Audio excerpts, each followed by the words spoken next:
एक छोटा सा लड़का एक दिन अपने स्कूल गया। आज उसके स्कूल में पर्यावरण दिवस था।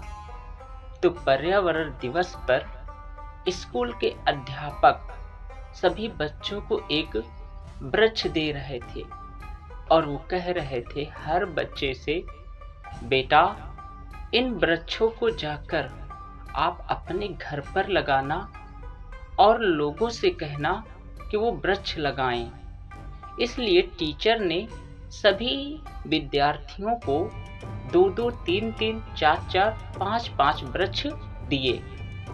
उन्हीं में से एक छोटा सा बच्चा जिसका नाम था गौतम ने भी अपने टीचर से 2 पेड़ ले लिए। वह अपने घर पर आकर दोनों पेड़ों को लगा दिया। जब गौतम ने इन पेड़ों को लगाया था उस वक्त उसकी उम्र थी 12 वर्ष।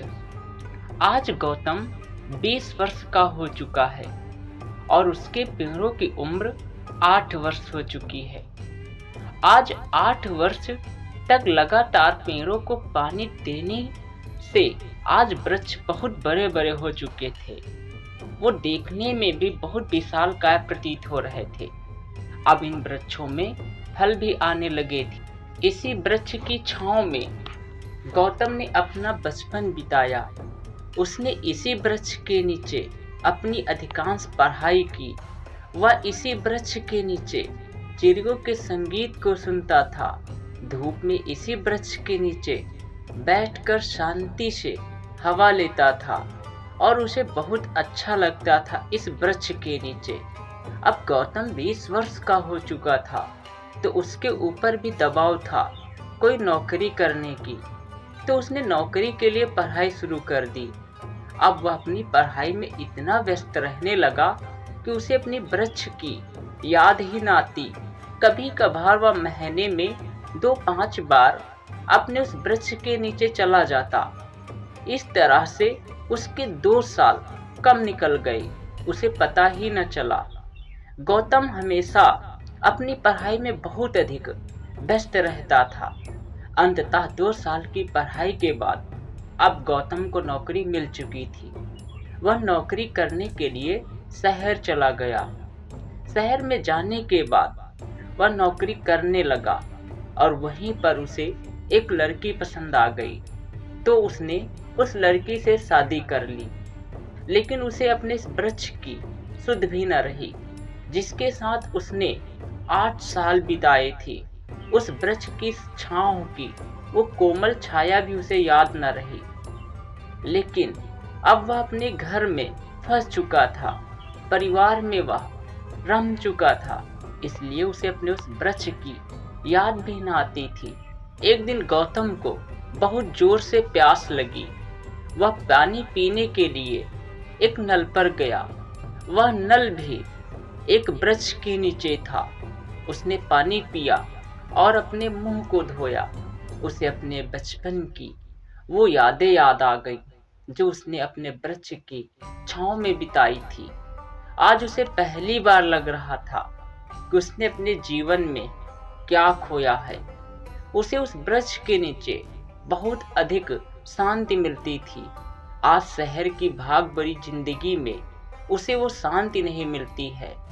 उसे धन भी मिल गया, नौकरी भी मिल गई, मान भी मिल गया, सम्मान भी मिल गया, अच्छा घर भी मिल गया, लेकिन पता नहीं वो बचपन की शांति, वो बचपन की खुशी, वो बचपन का आनंद, वो तितलियों को देखकर उनके पीछे लग जाना, आसमान में उड़ते हुए पक्षियों को देखते रह जाना, ये सब पता नहीं कहाँ खो गया।